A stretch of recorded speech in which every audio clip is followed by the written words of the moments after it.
안녕하세요. 달세뇨 필름입니다. 우리 오늘 2단원 우리나라의 경제 발전의 세 번째 파트로 넘어가 보도록 하겠습니다. 제목은 우리 세계 속의 우리나라 경제에 대해서 볼 거고요. 15번째 시간입니다. 15차시고요. 그리고 교과서는 125쪽부터 128쪽까지 해보도록 하겠습니다. 뿡! 아닌데? 뿡? 이상한데? 뿌잉? 이런 것도 이상한데? 나라와 나라 사이에 경제 교류를 하는 까닭을 알아봅시다. 두 나라 이야기를 읽고서 나라와 나라 사이에 경제 교류가 발생하는 까닭을 생각해 봅시다. 땡땡 나라는 덥고 습하며 1년 내내 비가 내려 사람들은 주로 바나나, 파인애플 등의 열대 과일을 재배해요. 철광석, 원유, 목재, 천연고무들과 같은 자원과 노동력이 풍부하지만 휴대전화, 자동차, 배 등을 만드는 기술이 부족하다라고. 왠지 느낌의 동남아시아 어느 지역일 것 같은데 필리핀이나 말레이시아나 인도네시아 그런 쪽 아닐까 싶기도 하고요. 땡땡 나라는 사계절이 뚜렷하고 기후가 온난합니다. 배, 자동차, 반도체 등을 만드는 기술은 뛰어나지만 원유, 목재, 천연고무 등의 자원은 부족하다. 왠지 우리나라 같은 느낌적인 느낌이 있죠. 두 나라가 각자 부족하거나 필요한 것을 어떻게 구할 수 있을지 생각해 봅시다. 서로 팔아야지 그죠? 서로 팔아야죠. 서로 나라에 필요한 걸 파는 거야.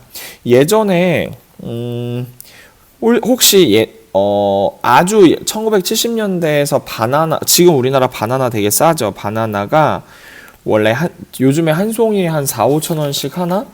그거를 얘기를 한번 해줘야 되는데 얘기를 할 시간이 있을지 모르겠는데 일단 뒤에 넘어가서 이야기를 한번 해보죠. 나라마다 자연환경과 자원 기술의 차이가 더 있어서 더 잘 생산할 수 있는 물건이나 서비스가 다르게 되죠. 각 나라는 더 잘 만들 수 있는 물건을 생산하고 이를 상호 교류하면서 경제적 이익을 얻습니다. 아까 뭐라고 했냐면은 딱 봐도 천연 자원이 엄청 많은 나라잖아요. 이거 고무 이렇게 하는 거 알죠? 고무. 그리고 목재, 바나나 많은 나라지, 그치? 그래서 여기서는 열대 과일 같은 거, 또는 원유 같은 거. 우리나라 원유 안 나잖아, 그치? 그리고 목재 같은 것을 수출할 수 있어요. 이런 거 자원이 많은 나라야. 근데 우리나라는 이제 어때요? 그 배나 반도체 하면 SK 하이닉스랑 삼성이지 이게 원유 시추하는 모습이에요. 원유 시추하는 모습이고 그런 걸 알아야 돼요. 여러분들 지금 잠깐 얘기하면 관세라는 걸 알아야 되는데 관세가 뭐냐면 예를 들어서 열대 과일을 죄송합니다. 열대 과일을 A 나라에서 B 나라에 수출을 하는데 사실 B 나라에서도 열대 과일이 나긴 났어요. 바나나라고 예를 들어봅시다. 바나나라고 예를 들었는데 바나나는 여기서 한 송이에 3,000원이에요. 근데 B 나라에서는 바나나가 나긴 나는데 한 송이에 얼마냐면은 바나나 한 송이에 한 2만 원이야. 2만 원. 엄청 비싸잖아요. 그러면은 A 회사에서 B 회사로 넘어갈 때 한 송이에 3,000원짜리 바나나가 막 들어와 버리면 B 나라의 바나나 만드는 그런 산업 자체가 무너져 버리겠지. 그치? 그래서 중간에 무엇이 붙냐면 관세라는 걸 붙어요.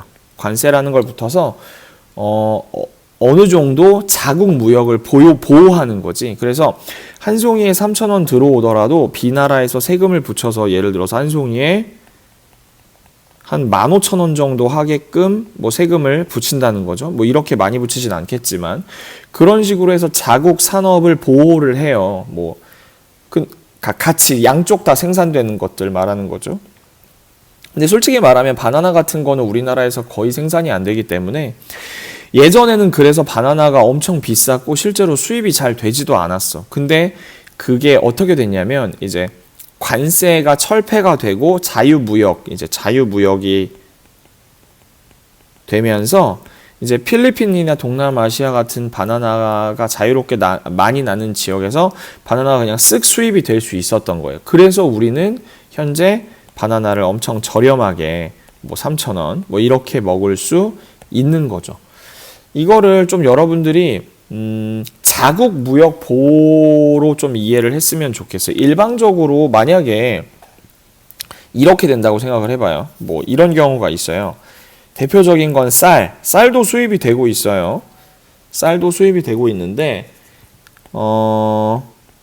쌀 같은 경우에 예를 들어서 뭐 A 나라에서 한 가마에 뭐 50만 원에 판매를 합니다. 근데 우리나라에선 쌀이 좀 비싼 편이잖아요. 그래서 한 가마에 뭐 80만 원이라고 해봅시다. 그러면 얘를 이제 관세를 얼마 안 물리고 50만 원에 들어왔는데, 별로 그 맛의 차이가 없었던 거예요. 그러면 점점 50만 원짜리가 많이 들어오겠죠. 많이 들어오면서 우리나라에서 벼를 재배하는 농가가 무너지는 거야. 그래서 산업 자체가 이렇게 무너질 수 있어요. 그래서 어느 정도는 나라에서 우리나라 스스로 재배하는 그런 농가들을 보호해주는 그런 보호막의 역할을 좀 어느 정도 꼭 해줘야 된다고 생각을 해요. 땡땡나라와 땡땡나라가 어떤 물건을 교류하면 좋을지 빈칸에 한번 써봤고요. 이와 같이 나라와 나라 사이에 물건과 서비스를 사고 파는 것을 뭐라고 하냐면 무역이라고 합니다. 되게 중요한 용어죠. 무역. 뭐 트레이드 정도라고 쓰면 될까요? 영어로는 트레이드. 그래서 그 FTA라는 게 있어요. FTA. 이게 자유무역 협정인데 선생님이 이게 프리 트레이드 어소시에이션인지 정확히 몰라서 이건 이제 자유무역이라고 하는 건데 자유무역. 그러니까 이런 FTA를 이제 한 나라들끼리는 관세가 거의 없죠. 많이 줄이고 없거나 그렇게 하는 게 있어요.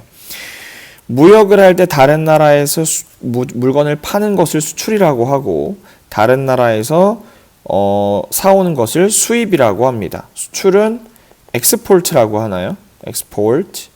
그리고 수입은 뭐 import라고 아마 할 거예요. 그래서 X는 바깥에, 임은 안쪽에 약간 이런 의미죠.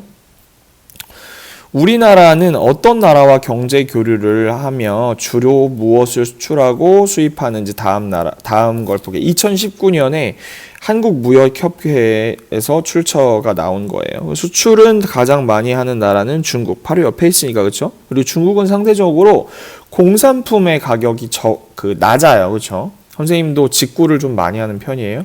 그리고 미국, 베트남도 많이 하네요. 베트남에서는 아마 뭐 농산물이나 목재 같은 걸 많이 가져오지 않을까 싶기도 해요. 뭐 홍콩, 일본, 대만, 인도, 싱가폴 나머지 나라에서 33% 정도고요. 이거 수출이구나. 수출. 아유, 선생님이 잘못했네. 수출이에요. 수출. 선생님이 오해했습니다. 근데 이게 베트남으로 수출을 많이 하나 보다. 수입은 근데 무역 규모가 중국이 제일 크네요. 중국이 거의 수입 수출 제일 높고 그 다음에 미국이 두 번째. 수입은 일본에서 많이 하나에 일본에서 많이 하고 사우디아라비아라고 써 있는 거 보니까 왠지 여기는 원유인 것 같아요. 원유. 베트남 무역 규모 아직 크고 호주에서도 독일에서도 많이 뭔가를 사오고 있어요. 수출 수입액의 비율이 높은 나라 여러분 딱 봐도 알겠죠. 주요 수출품은 반도체. 반도체 우리나라 거의 세계를 주름 잡고 있죠. 뭐 삼성이랑 또 SK 하이닉스 같은 회사들이 주유를 잡고 있고 자동차 같은 경우에는 뭐 현대기아, 쌍용 뭐 이런 자동차 회사들 여러분 잘 알고 있죠. 석유 제품이라는 거 오해할 수 있는데 여러분들이 우리나라에서 석유가 실제로 나지 않기 때문에 석유를 판매하는 게 아니에요. 석유를 수입해 와서 그러니까 이게 수입품 나와 있죠. 수입품 보면 원유가 있잖아요. 그러니까 원유를 수입해 와서 그거를 가공해서 제품을 만들어서 다시 이제 수출을 하는 거죠. 자동차 부품, 디스플레이 여러분 뭔지 알죠? 여러분 휴대폰 뭐 그 보는 화면, 컴퓨터 화면 이런 거 다 디스플레이라고 해요. 합성 수지는 뭐 플라스틱 종류라고 얘기를 할 수가 있을 것 같고 그다음에 보면은 수입품들은 거의 다 원자재야, 원자재. 원유 당연히 그렇죠.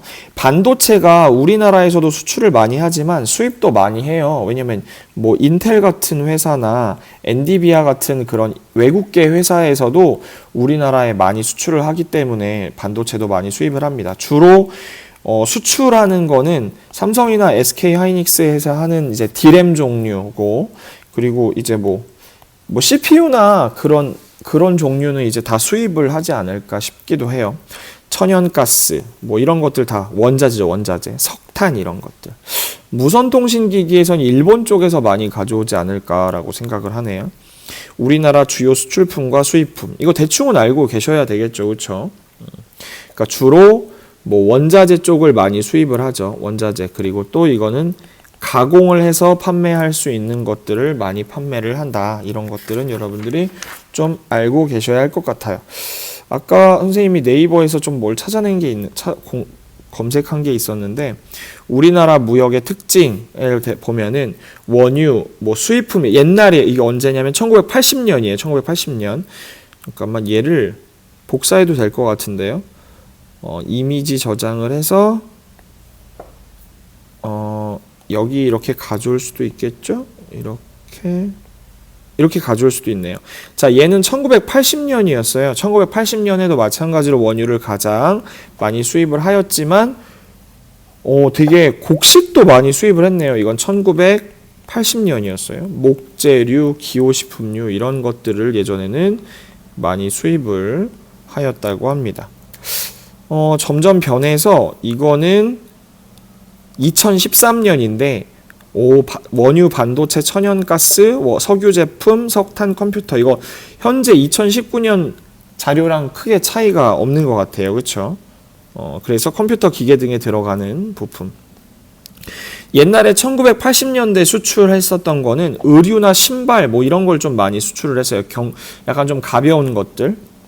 근데 지금은 반도체, 뭐 석유 제품, 자동차, 해양, 선박해양, 디스플레이, 무선통신기기, 아까 봤던 거 비슷하죠. 많이 바뀌었어요. 그래서 수출품이 많이 이제 수출 수입품들이 바뀌었죠. 그래서 여기 보면 1980년대는 의류, 신발 등 노동력이 많이 필요한 제품을 수출하였지만 지금은 이제 반도체, 석유 제품, 자동차 등 우수한 기술이 필요한 제품들을 주로 수입한다. 뭐 보면은 얘는 수입이죠. 중국, 일본, 미국, 사우디아라비아 뭐 이런 쪽이고, 수출은 중국, 미국, 일본, 홍콩, 싱가폴, 베트남 비슷한데 2014년이니까 지금이랑 조금 차이가 있을 수 있겠죠. 우리나라 무역의 특징, 얘는 어쩌면 중요할 수도 있는데요. 자원이나 원료를 수입하고 그것을 가공해서 제품을 만들어 외국에 수출을 하고요. 뭐 전체 무역액 중에서 중국, 미국, 일본 등 몇 개 나라가 많이 이제 비율을 차지한다. 이런 것들은 여러분들이 알고 계셔야 할 것 같습니다. 오케이, 좋고요. 무역 요리는 이제 학교에서 실제로 한번 친구들과 같이 선생님하고 진행을 해보면 어떨까 싶습니다. 오늘 본 거는 나라와 나라 사이의 경제 교류를 하는 까닭. 왜 경제 교류를 할까요? 당연히 필요한 물건들이 서로 다르니까 그렇죠. 나오는 물건이 다르니까 그래요. 그래서 우리나라의 무역의 특징들도 여러분들이 좀 알고 계셔야 할 것 같습니다. 우리나라 무역의 특징은 주로 원자재를 많이 수입을 하죠. 원자재를 많이 수입을 하고 그리고 가공해서 판매하는 것을 우리가 지금 하고 있어요. 오늘 여기까지 하고 다음 시간에 다시 만나도록 하겠습니다. 인사하고 만날게요. 안녕.